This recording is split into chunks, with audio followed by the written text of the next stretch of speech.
You're listening to Natural Resources University. In this podcast network, our hosts are university researchers and extension specialists, opening your gateway to the science of natural resource management.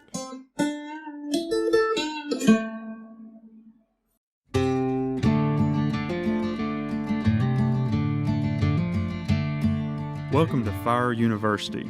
This is a podcast dedicated to fire ecology and management within the Natural Resource University podcast network. My name is Dr. Marcus Lashley. I'm a wildlife biologist, an assistant professor of disturbance ecology at the University of Florida, and a lifelong hunter that's passionate about wildlife conservation and management. In this podcast, I will interview scientists and professionals not only on the latest research in fire ecology, but also about their experiences, in hopes that you as the listeners can learn why fire ecology is important and also how you can use it to meet your natural resource management goals. So let's get to the burning questions in Fire University. Welcome back to Fire University.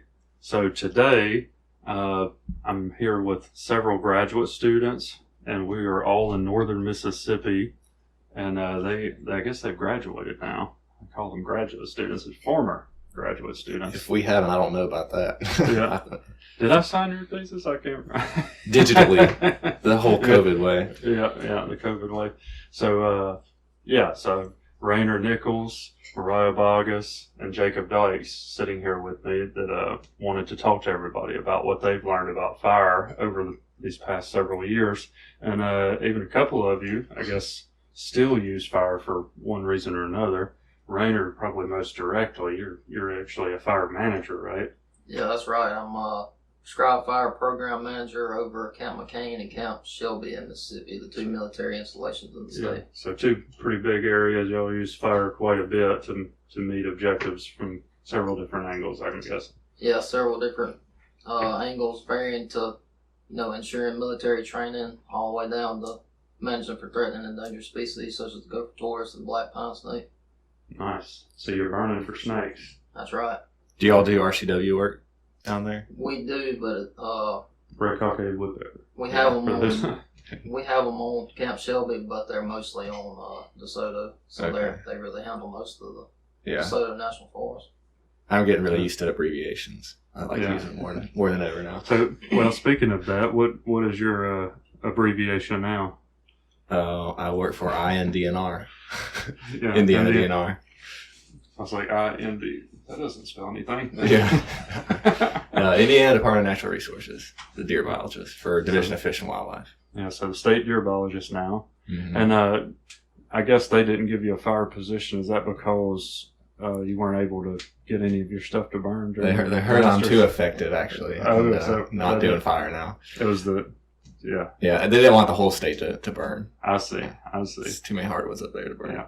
So, do you use fire at all in your job now? I personally don't, and I'll be curious to see on some of our public areas in the future, because I'm new up there, like over dormant season, whether or not there's any burning, but from the looks of it, I don't think much happens with fire in Indiana. And that's looking at federal land and state land. I know there's some small prescribed fires, but I don't see big stands being burned. Yeah.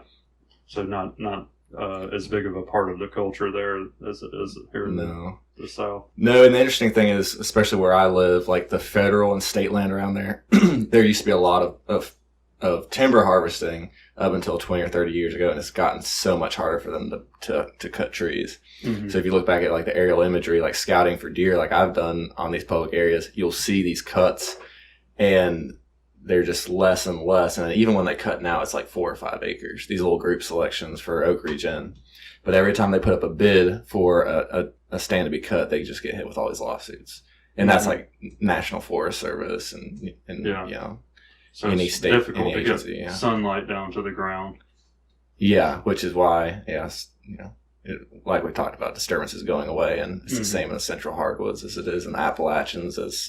I would say the South is the holdout with that. We have a lot. Yeah, a lot of disturbance, and it's really interesting to look at that spatially because you have different trials and tribulations and limitations and restrictions and things that play into it and why that's going away in different places. But it's interesting to hear your perspective because I don't have as much experience up in that part of the world as I do in several others. And it's interesting to hear that perspective.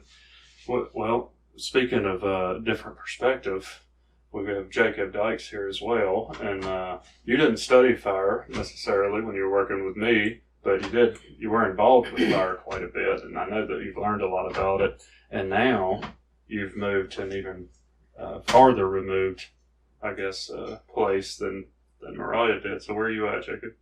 So I'm working on a PhD in South Texas at Texas A&M University, Kingsville, with the Caesar Kleberg Wildlife Research Institute. So I currently don't have any abbreviations. I'm forever a student, it seems like. But yeah, it's kind of been a huge change moving from the Southeast, which I've done quite a bit with fire. Just taking advantage of opportunities and stuff, and now going to South Texas. It's a big difference, but it's a valuable tool nonetheless. Managing some of the native rangelands and stuff out there, it's a tool that's often used. So yeah. So what do you think is the most common use of fire in that part of the world? I'm relatively new to it.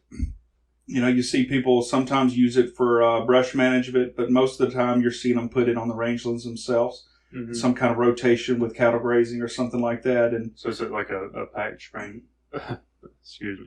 patch burn grazing model? Mm-hmm, exactly. Yep. And some species they use fire like we do everywhere for non-desirable species, try to get rid of those and then promote beneficial species of plants.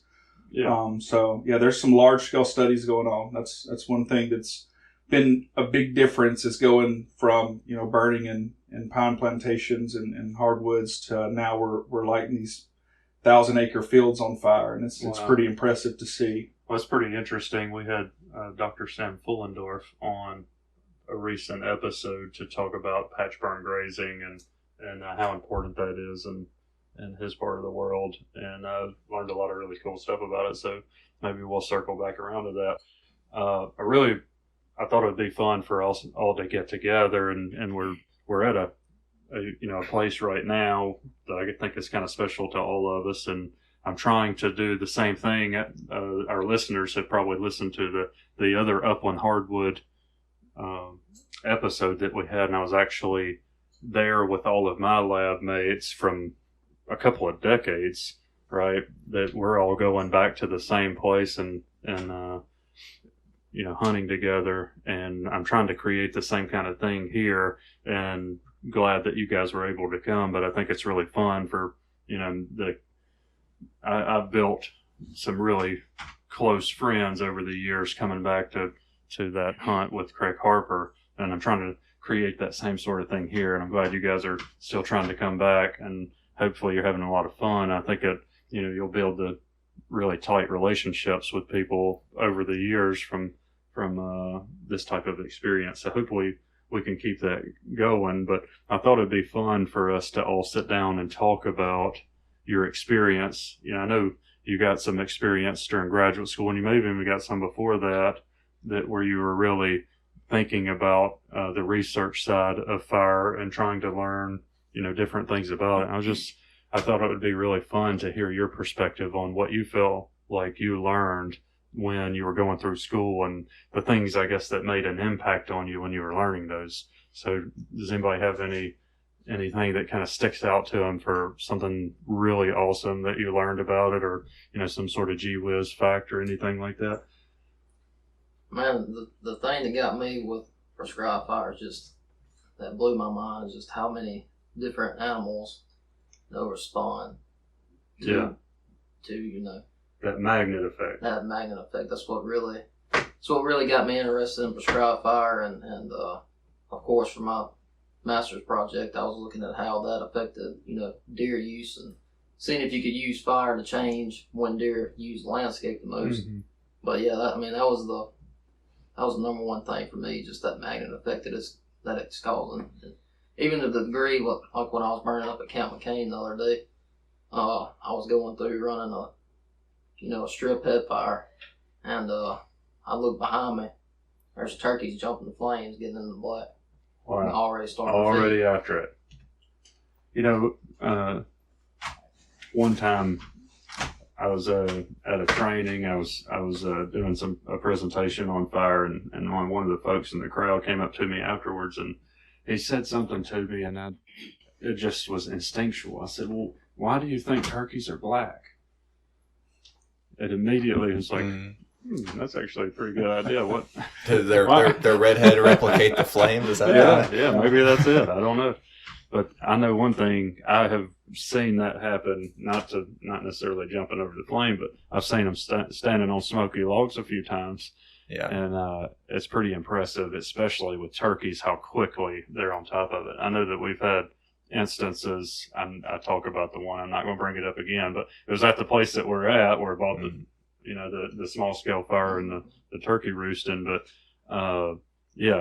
it was also pretty cool. For some of these studies, we learned really quickly that when we burn, a lot of this work we're doing with cameras. So we have a camera, on tree, and we have them gridded out, and everybody, I guess, everybody here has worked with cameras extensively, but you don't want to burn and leave the camera out in it, right? We extensively is an understatement on the cameras. Right. So you don't want to leave, the camera's knee high essentially out in the woods, and you don't want to leave those up everywhere, especially when there's 100 of them. So you have to go out and remove all those, and we burn, but it was pretty important to get the cameras in right away after the fire had gone through, because you'll miss stuff.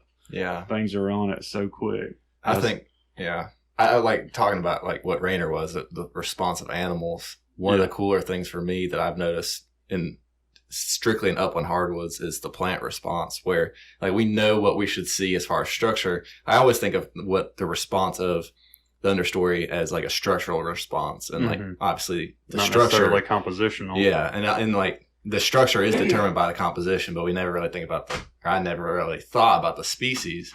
The first couple times I burned back home in North Carolina, upland hardwoods, I hadn't even thinned at all. I did a dormant season burn. There's nothing in the understory. And, a month or two after that burn in spring, there's partridge pea popping up. So there's an annual plant that was there that guarantee would have never seen. And it's already showing up in that burn because we created a place to, for it to grow. And in other species, like that I use, even like hunting, is like if I'm out in the woods and I want to get an idea of if a place was burned in the past, there's indicator species like I always think of obviously like American burnweed, but even like mare's tail or horseweed is a decent one. Like those annuals that pop up right after fire. And it's so cool that even if those aren't the highest quality plants for whatever species we're managing for, how much they respond to fire, just as much as the turkey, And then obviously we see the deer responding to that. Well, another thing I found interesting, we were all at one of your plots from your research yesterday, removing some of the stuff from the woods. And I noticed when we got into the burned unit that several of the mid-story hardwoods were not actually top killed by the fire, but they had some epicormic branching out around the base of it. And even that was a pretty good indicator that the fire had happened and damaged those stems, and they'd responded in that way. So really interesting to think about. So I agree. Both of those things are really interesting. The magnet effect, on wildlife, that was one thing that I have been really strongly interested in. I think all of us are, because a lot of the game species, right, the ones that we all are here for right now, are generally strongly attracted to it, and that's really interesting. And also the plant community, you have these species respond to it. But one of the things that I found really interesting, and Rainer's data I think show it from his experiment really well, is that fire and wildlife are interacting to affect what plants are doing as well, and I think that's pretty cool. So Rainer, in your experiments, I don't remember exactly the details. You probably remember better, but essentially you had fire during the normal time, we'll say, for everybody. So what month was that in? We were burning during the month of March. So March was our normal treatment, right? Yep. So, and this was all in loblolly plantation, This is all in right? mid-rotation loblolly pine stands. Yeah. So, and relatively low basal area. Yep. Yep, I would say anywhere between 60 to 80. Yeah, 60 to 80. So, relatively low compared to the average landowner, at least. Not necessarily as low as we would want it if we were managing for northern bobwhite, for instance, but relatively low compared to the average landowner. And so, and then you had another treatment. What was the other fire timing? Comparing it to lightning season fire, which we conducted during the month of June. Okay, so you were lighting fire during June. Yep. Did you follow the pines at all in that? Is that what? The overstory pine trees? We had no mortality that I know of. Did you say no? No mortality. You burned it during the summer? Yes. And you didn't kill any trees? No overstore. Interesting. I don't know that most people would have thought that. Yeah, it's something a lot of people are timid about doing is those late growing season burns, lightning season burns, just because of the stress it puts on the trees. But if you're strategic with it, not trying to burn too much property at once, right, doing proper firing techniques to keep those flame heights low and low intensity, you can definitely get away with it for sure. It's definitely doable and possible, especially, I mean, again, if you're strategic. You can go in and do that burn, if it's going to rain 2 days later, that rain's going immediately. Yeah. If there was any scorch, that'll help them come back. Well, and this is something that with the firing techniques, we have an upcoming episode. We're going to talk about that quite a bit.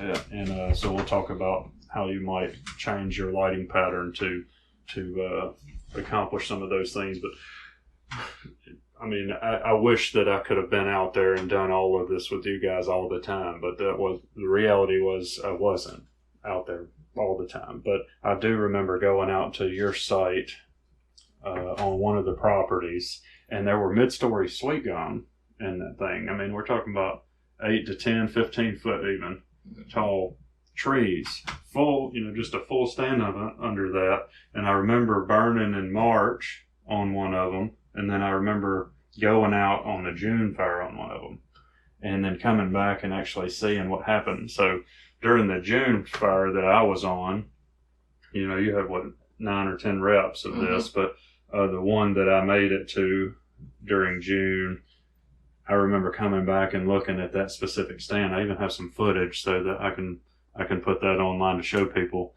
what I'm talking about. But when I came back to that, let's back up. We used firing techniques that had a relatively low flame intensity. So I remember the fires being like knee high or lower for the entire burn. It took a little while to burn it, but it kind of meandered. The fire meandered through the stands, and I remember thinking, man, it just, it's such a low flame height. These sweet gums in the mid-story, we're not going to do anything to them. But it's probably a hot day, right? I mean, it's probably 85, 95 degrees that day. Yeah, it was warm, and it's getting a little too warm where you might rather be in the swimming pool or something, instead of holding a drip torch next to you. But you don't have to light a fire to know that. I'll say that. Yeah, so most people can probably relate to that. But I just remember thinking, man, all these mid-story hardwoods, especially sweet gum, we're not going to do anything to that. But you remember what happened to it? Man, we smoked the sweet gums. I mean, we came back and it was there were almost no stems alive, and they were top killed, right? So they were resprouting from it. Although I'm not sure that the survival was very high. It definitely killed some of them outright, but for the most part, we're top killing the plants. But I just cannot believe that little piddly fire that meandered through there killed those trees. Top killed them. Yeah, it was something else. Especially it was kind of a picture perfect comparison because one side of the road was that March fire and the other side was that June fire, and it was just cool how just simple as when you're dropping a match out in the woods can change that much. Yeah, that's quite the contrast from your summer fires, Mariah. Yeah. Fires. What fires? I remember pouring the fuel to it, trying to get it to go. And even, so you want to tell them a little bit about this? So we had a very similar design in mind for your experiment, but it was upland hardwood system. Right. So they're upland hardwoods, but a lot of the species composition is not necessarily, well, it varies from what you may think of like an Appalachian. So like our upland hardwoods here, we have some scarlet oak that's very limited. We have some southern red oak, which I would say is definitely an upland species. But there's also cherry bark mixed in a couple of those stands. There's some Shumard oaks. There's some species that definitely like a little bit moister soil. So it's somewhat of a mixed stand. And then we had winged elm in there. We had sweet gum in there, some red maple, some encroachment of more, mesic species. We have an upcoming episode where we're going to talk about the mesification of these forests and basically some of these water-loving species that suppress fire and how important that fuel contribution was. But you got to see that firsthand, right? Yeah. So tried to burn. I think I personally tried to burn like 4 or 5 times while I was here, and I think y'all had tried just like at least a test once fire before. Yeah, it was a couple times. It was everyone came up here and we had 8 or 10 people show up and equipment and stuff, and we couldn't get to burn 5 feet, and it was a waste of time. Yeah.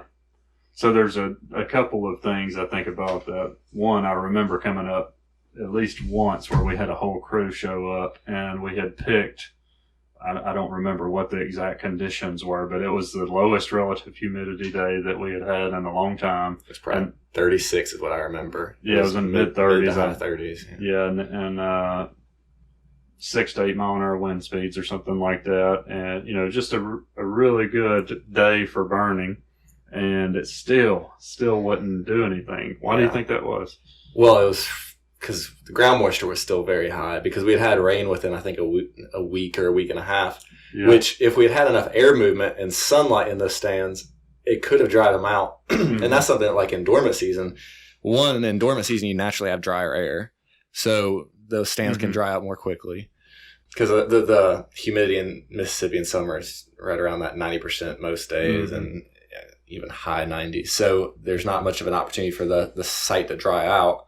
And I think by the end of it, I figured out it was going to take at least 2 or 2.5 weeks with no rain and somewhat dry air conditions. And then low 30s relative humidity to 30. I honestly would have liked to have tried it in the 20s to actually make it burn. And then a wind to move the air around. Because even when you have that 6 mile an hour wind, if you have leaves on the trees and you're in the interior of a forest, like there's just no air movement. And that's another thing we were fighting. You're not getting any of that, no evaporation whatsoever. We talked about that in one of I think the episode when I was in Tennessee, we talked about how, as soon as fire reaches the shade, it immediately just, takes all the energy out of it. And it's definitely, was really interesting and a good learning experience for all of us, right? We tried to pick the conditions to get in there and there are just a lot of things playing against us. And in some ways, upland hardwoods like that might be a little more difficult to deal with than in other types of stands. I've had that similar experience in upland hardwoods in dormant season. I can think of a couple stands I was trying to burn a few years ago, and I would get like 30. I remember trying to burn it one day. It was 10 mile an hour winds, low 30 humidity. Like I was about as chancy as I was willing to go on the fire weather, and it would not burn. And that's when I really learned the lesson of the moisture. Your fuel moisture is every bit as important as the actual conditions that day. You can't just cherry pick a day and hope it works. Just out of curiosity, Mariah, were you keeping up with the KBDI, Keeps Fire on Drought Index? Was it low or was the highest? I wasn't using it. Okay. No, I should have, because that would have given me an indicator of the effect of historical moisture on fuel loads.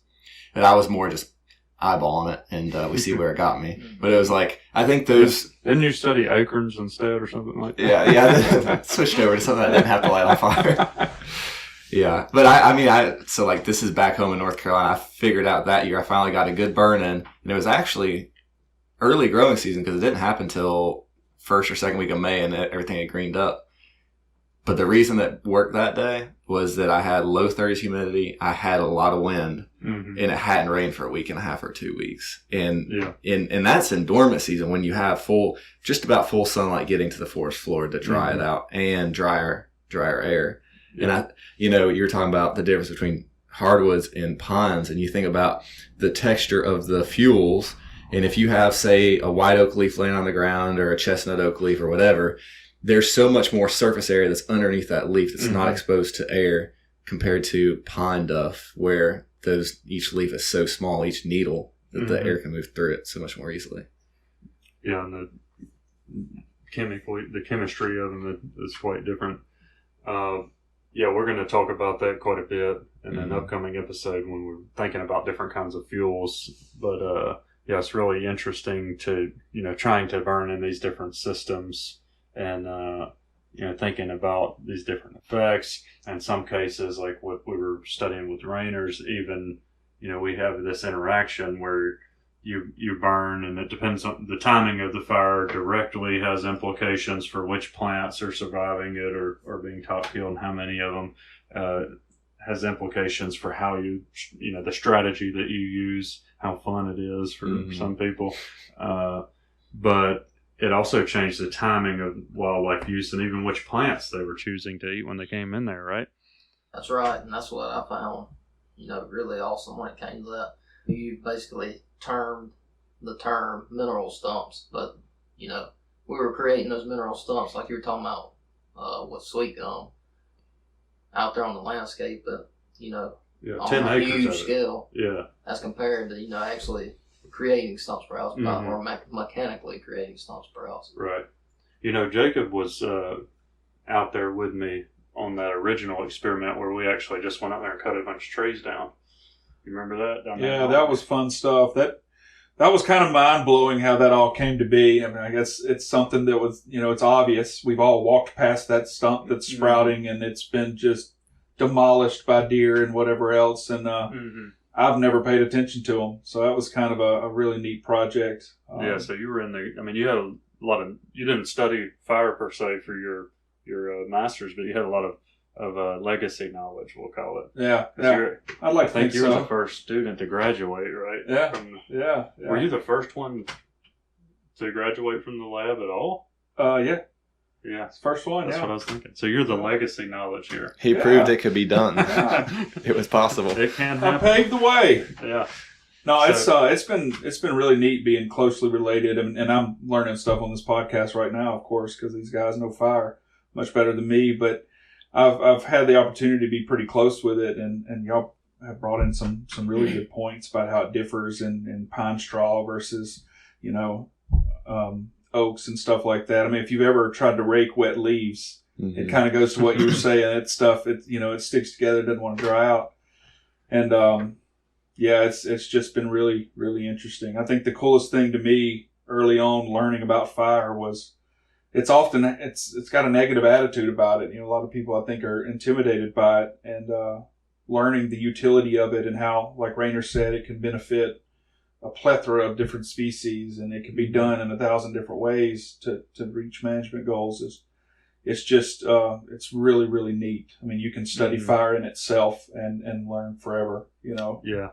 And that's been the interest all along, right? Is that we're all wildlife enthusiasts. I think all of us got into this business because we grew up hunting and fishing, and that's kept on with this, this line of work that we're in. But just seeing wildlife respond, and then taking it further, like Rainer's stuff, where we're actually seeing the wildlife respond, and you're talking about those resprouting plants, and man, like we had deer in there chowing down on those things, and then depending on when you burned them and when they were resprouting, and it would change which plants deer preferred, and which ones were actually surviving and dominating in the plant community based on the timing affecting plants, and then affecting how deer affected plants, which is pretty cool.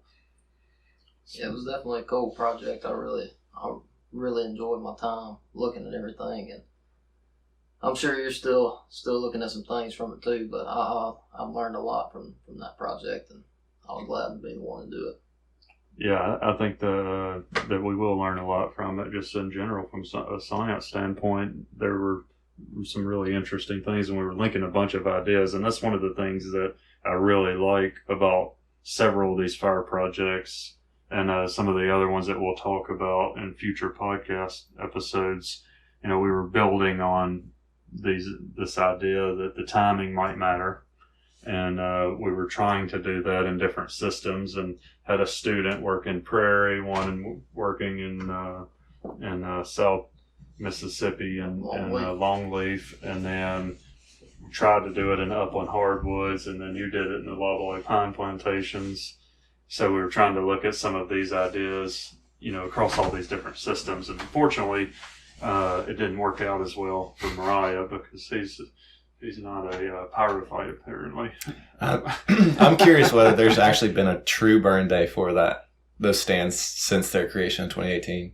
A summer burn day. It rains every day. It's raining right now. Yeah, I'd say there probably hasn't been. So this was a drier year, so maybe this year would have worked as soon as I left, probably. Well, I think that's pretty telling, and we're going to talk about this in one of the next few episodes. The forest structure has changed, and it's something that's pretty concerning in the upland hardwood systems across the U.S. And it's part of that story is because we have not had fire in them. But when you start to shift that species composition away from some of these species like oaks that are fire loving and upland hardwoods, and you get into you start getting into these closed canopy conditions like you were talking about, where for much of the year we're not getting sunlight into the ground because it's closed canopy, and we have a high part of the fuel load are species that are not, quote, fire loving species. It starts to get pretty difficult to get fire in that system, and it becomes nearly impossible to get it in there in the season where it historically would have been relatively common. Yeah, and it's a negative feedback because the lack of fire is what's promoting the structure, and that structure is what's promoting your ability to put fire on the ground, which is why as it goes further, they're essentially they're engineering their own ecosystem. They are, and they don't like fire. So and to intercede, and it's like this project was to look at the difference between dormant and growing season. But like one takeaway I had was, if this were my property and I were trying to put fire in those stands and actually restore them back to an functioning upland hardwood system, I would, be cutting out the problem trees, the problem species. But even, sometimes that's not something you can do, at least right away in a real large stand. That can take years. So it would have, if it were me, it would have been just burning when I could, which would have been that dormant season fire, burning it hot, trying to top kill some of those mesic species, at least getting fire on the ground, and consuming some of those historical fuels, because like the duff builds up and it gets matted down, it doesn't burn as well. And I've actually had that burn too well back home. I've had a couple times where we had to make fire breaks with our leaf blower and then go with a potato rake and dig down a couple inches because the ground was burning. You had fuel accumulated. Yeah, because it hadn't been burned in 20 or 30 years or longer. So that first burn there can be some unknowns you have to think about. Yeah, we talked about that a little bit in the last episode, that you may approach things a little bit differently just sheerly because of how long it's been since you set fire. So I think that's a good point. We can pivot a little bit on it. The stand that we're in a building right now, what we call the sharecropper house, but we're surrounded by an oak stand where we actually went in and did one of these treatments. So we actually went into the stand and did a hack and squirt operation. And in that, essentially what we were doing is looking at mid-story and overstory species that are those ones that you don't necessarily want in the stand. There's some of those invading species that are increasing in dominance because of the lack of fire. And I wasn't here when it happened, but I know once they went in and implemented that, they were getting a little more sunlight in, but especially when they reduced the litter contribution from those other species, those ones that aren't fire loving, they were able to burn it pretty well during the dormant season for that matter. It makes me wonder how well that stand would respond, or, would it be more apt to be burned at other times of the year because of that treatment? I think it would. And then if you even look at it right now, there's no mid-story. Because think about air movement up this hill right now. Yeah. It obviously needs to be thinned again and burned because the understory is starting to decrease. Yeah, so it's still, I mean, it's what is it, northeast facing or northwest? Northwest, yeah. Northwest facing slopes is a cooler aspect, but it's almost closed canopy. I'd say probably 80 to 85% canopy closure on average across the stand. So mostly closed canopy. But if we went in and removed those species like that, especially the mid-story, that was the main thing that we were going in and actually killing with a hatchet and herbicide injection. Yeah. It did seem to accelerate getting fire back into that system. It's similar in the structure with the lack of understory and midstory, or really the lack of midstory. It feels a lot like a shelter wood in there, but it's not because the basal area is way too high. But I just think about shelter woods. If you've ever been a shelter wood in summer, it's actually quite pleasant because you have shade and you have all this air movement because that midstory is lacking. Pleasant. It's more pleasant than the longleaf pine stem. Do you know how many tens of thousands of leaves I pulled off plants in the shelter woods on the side of a mountain in East Tennessee? That's what I was doing during my master's. I spent a month doing it once, and I was, not the most pleasant, especially because of blackberry everywhere. Yeah. Ideal for deer. Let's pull the leaves off of every plant that deer will eat in here. That seemed like a good idea until I got in there doing it. And the ticks. Oh, yeah. Well, speaking of ticks, yeah, we're going to talk about that here coming pretty soon.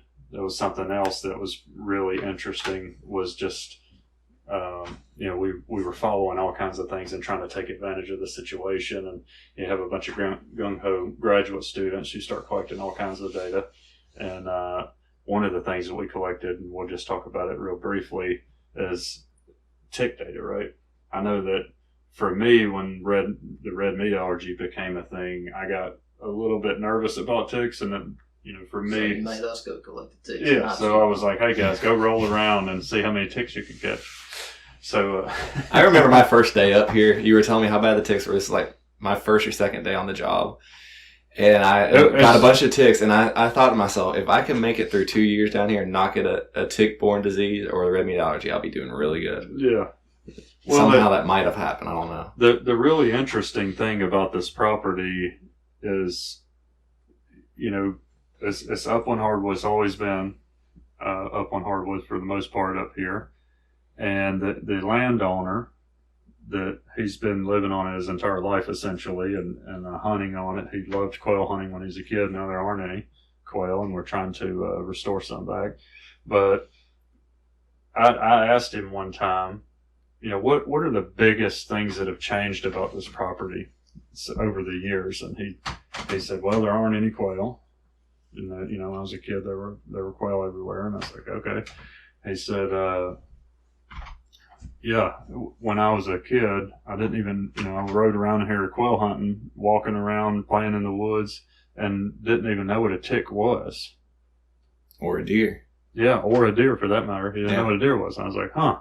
So wait, you didn't have deer, you didn't have ticks, and then I immediately did what most people was like, I wonder if you have so many ticks because you have so many deer. Is that what it is? And I was thinking about that, and so I kept prodding him. I was like, well, what else? And he said, well, we used to, ride around, and when the brush was getting a little too thick for quail hunting, we'd pitch a match in it and see if it burned. If it burned, we'd let it go. And he said they just did that all the time. So he was, they were burning all the time, and now they don't burn at all.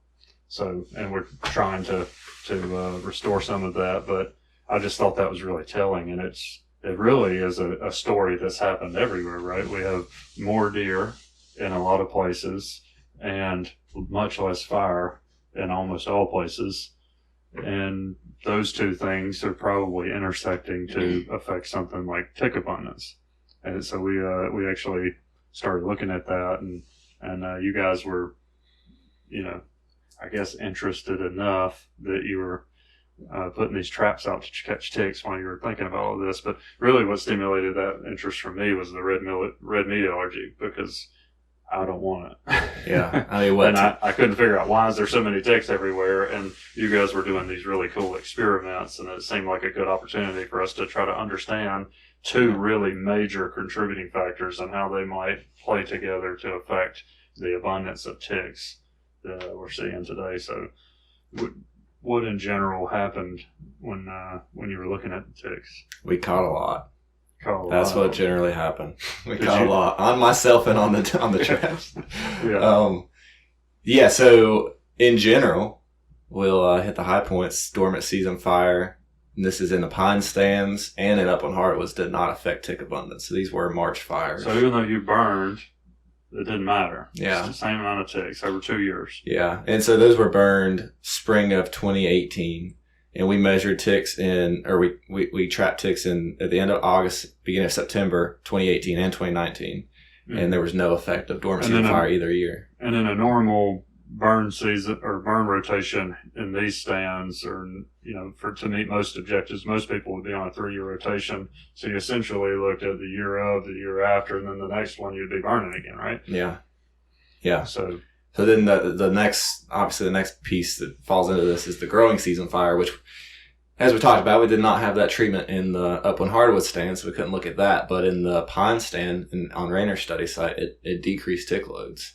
It decreased them for both years. Yes, for 2 years you had a substantial reduction. Summer 2018 and 2019, there was a lot less ticks. I'm sure we'll get into this more, and we've been working on those data sets. We just met with some other researchers about that, and we'll probably circle back around on another episode. But it was pretty interesting to think about the timing of fire. We have the same practice, and that's something that we normally all are not thinking about. I mean, we certainly are thinking about ticks when we're walking around in the woods, and we don't want them.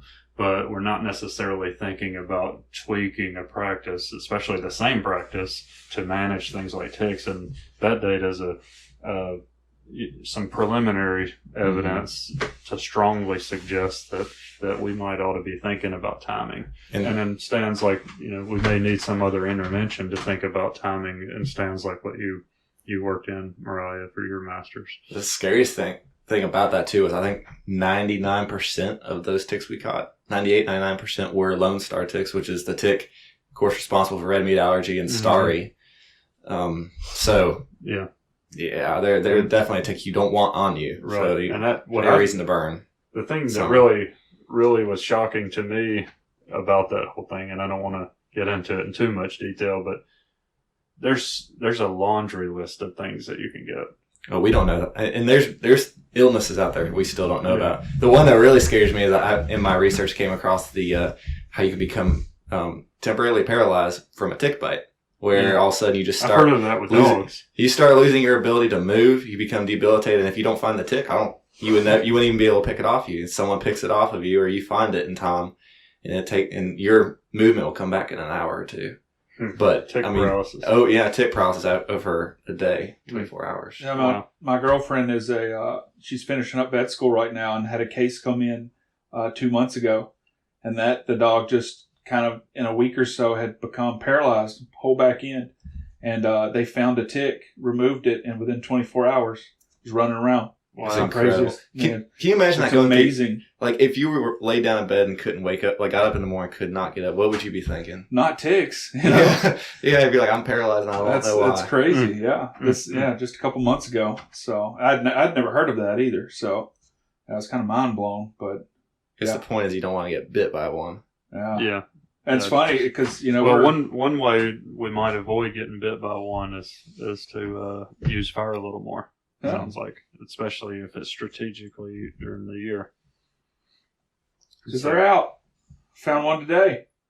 Did you really? Yeah, over in the pine stand. Yeah, sitting up against a tree. Got bit by something yesterday. It was a tick or a chigger. So I didn't get bit. I found it in time. But while we're off on a tangent about using fire to manage, kind of species that. Oh, you're going to circle us back? That's what I was about to do. Marcus is over here just turning green. He can't wait to get this back on track. The audience to the fire. don't really. Yeah, I'm sorry. What did I miss? I stepped away for a minute. We were going to talk about fire and what fire is. Well, since we are on this, about species that audience really don't think of using fire to manage. One that you might appreciate and the audience might enjoy too is down there on Camp Shelby. They have a crayfish that is endemic to Camp Shelby. Did you just say crayfish? Crayfish is called the Camp Shelby burrowing crayfish, and we have to, since crawdad. That's right, and it is I think endangered crawdad.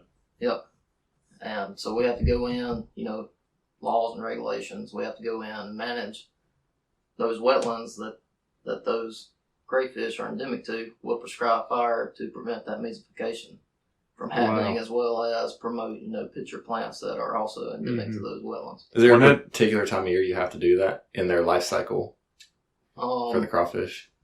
I'm not 100% familiar with it yet. That's why I was saying I'm kind of excited to do some work with them. I don't know all the ecology behind the crayfish yet. That's wild. But just for what we do know about what you just said, you're burning in a wetland. So that seems like an oxymoron to begin with, unless you're in South Florida or somewhere like that has a wetland that always burns, like the Everglades. But just the seems counterintuitive that you're burning to restore or maintain a wetland. So that's pretty interesting. Must be in growing season then, if it's burning a wetland. Probably during that historic lightning season fire when kind of like fire was carrying across the landscape. Like the Pecosins and ephemeral ponds in like eastern North Carolina, those all need to burn, but they're a wet area that will hold water all winter, but then you burn in summer. Yeah, that's really interesting. That something we haven't really talked about at all on the show is the seasonality for something like a wetland could be incredibly important, just because like you just said, the system literally might be underwater during the time that we would traditionally be burning a lot of the stuff in the south. So it's really interesting. Yeah, I certainly haven't been thinking about burning for crawfish, but I'm behind it.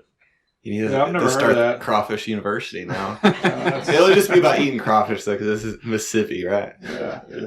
Crawfish bowls. Man, I do miss the crawfish bowls. Oh, I do too. They don't have those in Indiana, you know that? Oh. Yeah, they don't have much in Florida either. I've got them going in Texas now, South Texas. We can get past this pandemic. I think Dan's got them going in Montana. Yeah. Now, we had at Mississippi State. We had them. Man, we're talking about the core group now, and we're all over the world now. It seems like Montana, Georgia, South Texas, all over the place. Indiana. That's good. That's a good reason for us to get together every year and do this. Florida. That's exactly right. Florida, the man himself's in Florida now. So that's exactly right. We've all moved on with our lives to do different things, and you guys would have no way of even knowing who your other lab mates were if you didn't come back to something like this. And I think that's something that's been special for me. For Craig's lab, I don't even know how many students, almost all of them that have ever been in his lab, I know on a personal basis because of this type of event. And I think that's really has been special to me, and I'm excited to do that in the future with all of you. And hopefully we can keep this going and keep coming back. But that's exactly right. We're all moving to all these different places, and the other, if we flip that coin, something that's been rewarding on the other side of that is to see you all, be successful and take that knowledge to different places, keep some of it here, take it elsewhere. And that's also really cool to see that happen and watch everybody develop into their professions. So it's been really fun to watch that. Hopefully I'll get to continue to do that. Yeah, I look forward to it every year. If anybody's familiar with the grad school grind, especially, is you got all these good ideas of how you're going to keep in touch, and then suddenly you hadn't talked in a year. Yeah. I didn't know Rainer was burning for crawfish, but I didn't know you did that. But last time we talked about crawfish, we were eating. Yeah, so you learned something, and this is a great thing. Year 3. Yeah, it seems like the head count has gone down. The deer head count has gone down every year. But I guess that's because we're being effective. We're getting the population down. We're going to call it that. We're going to call it effectiveness. Yeah, that's what it is. And this is coming from one of the only ones that has not been effective. I don't know. I've killed one. Marcus has not. So I always gonna say it, but when you're talking about the red meat allergy, you're the one that doesn't have to worry about it. I will say I am mentoring a new hunter, so there you go. At least I'm doing that. Under the bus. But I'm not. No, it's not her fault. It's not her fault that we haven't got one. I'm not sure. No, I'm just saying I'm at least doing the. Oh, absolutely, yeah. I'm trying to continue. To although podcast. Maybe I'm sitting in a stand yesterday doing a podcast. So we were podcasting in the stand. Factor into not. Yeah, they weren't far behind me. None of us seen anything. Yeah, you could kind of curious when they were talking. No, but where you were. Now that I know you recorded a podcast in the stand, I'm kind of thinking maybe that had something to do with something. Well, the intro music they play, it just rings through the woods. Yeah, is that what it is? All the banjos and the deer just know not to go over there. I mean, this is something that's really important. We're all working in the field, and we want people to love the resource like we do, and it's really important to do stuff like that. And maybe I'm not the best mentor. I obviously haven't been successful, but at least I'm trying, guys. Okay, at least I'm trying. I try to take someone every year, someone new, and it's fairly successful, but they always enjoy it at the end, So I think that expectation that you have to kill something that's not necessary. Yeah. No, not at all. Yeah, it's not necessary, and it's not, it's a small part of it, really. Well, that's not why I'm here. I'm here to catch up, but it's fun, and it's the whole process is a lot of fun. This is a lot of times talk about this kind of stuff and learn from each other. I mean, that's fun. And most of us are in this field because of our passion for the outdoors and hunting and that kind of stuff. So, yeah. Well, thanks guys for coming up here. It's been real fun, and thanks for coming on the show. I think this was a really good episode, and I really appreciate you guys. Anybody have any take-home messages before we go? Mine is always take a deep breath, wait a couple seconds before you squeeze the trigger. I meant about 5. I know. I've paid for three rounds this weekend. Wow. Listen, I got one. Did you forget which podcast we're on? Mariah has his own podcast. What's the name of it? Hunt the Land. Hunt the Land, and it's a hunting podcast, right? Yeah, so there's lots of stories about missing deer and shooting deer and how to hunt deer. Actually, so you're going to be talking about this hunt on that one? Yeah, I get all the nitty gritty details, but some of the things you talk about, and it was on the Deer University podcast, the research side of things. Yeah. We talk about from the hunting side, like acorns, and that's my big thing. So I think you gave us the take-home message from that show instead of Fire University. All right, so my take-home message from Fire University is to just start burning. If you're up on hardwoods, buy a leaf blower, borrow one. Man, the first time I burned, I didn't even have a drip torch. I don't even want to tell you how I did it. I had a old oil can and mixture in there, and I'll lay it out and light it. I do not recommend that. Yeah. But a drip torch is $150, and that's about all you need because you always have a rake and a hoe around. Other than getting your training and permit and that sort of stuff. Get some buddies to help you, and it's so easy to get into. Yeah, we have a couple of other episodes talking about where to find resources and the tools and stuff that you might want to have on hand to do that. But any others? My take home message would be be a friend of Burner Bob. And when you're out there on your properties, you don't have to burn your whole property at once. Yeah, that's a great one. We don't have to burn the whole thing at once, and you don't want to, even for most objectives at least. Like I've heard Dr. Harper say before, Dr. Craig Harper before, the use of prescribed fire is kind of like an art. Be an artist with it. Paint your landscape. Yep. And create diversity. Be like Bob Ross. Be like, we'll drop a little tree over here. Light it on fire. No, don't do that. Don't light the trees. Just a little dab right here. Yeah. Is that all?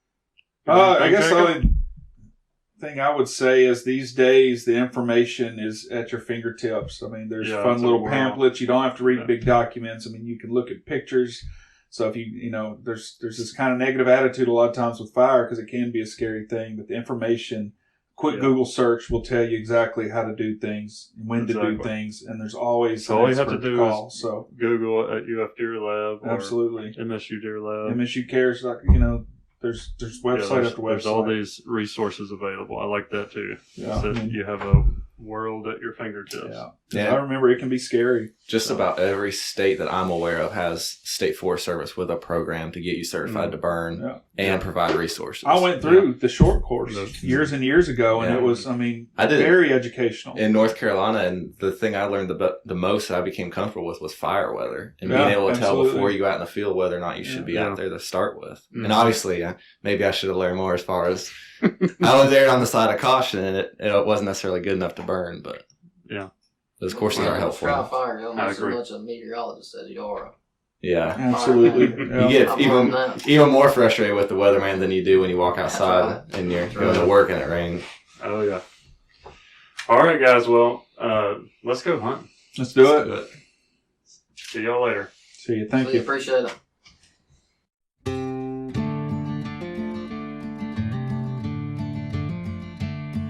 Fire University is part of the Natural Resource University podcast network funded by the Renewable Resources Extension Act. If you like what you heard today in this episode, please follow us on all the social media platforms at UF Deer Lab.